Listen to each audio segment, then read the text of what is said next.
Xuất hiện lần đầu trong chap 19 của manga, Kishibe đã gây ấn tượng với người xem bởi ngoại hình là một người đàn ông chững chạc với đôi mắt lạnh lùng sắc bén.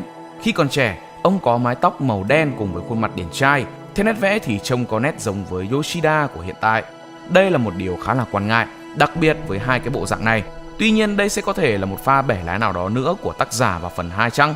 Ngoài khuôn mặt điển trai thì Kishibe còn trông khá chất với khuyên tai ở hai bên, cùng vết sẹo trải dài từ khóe miệng trái ra tận sau quai hàm.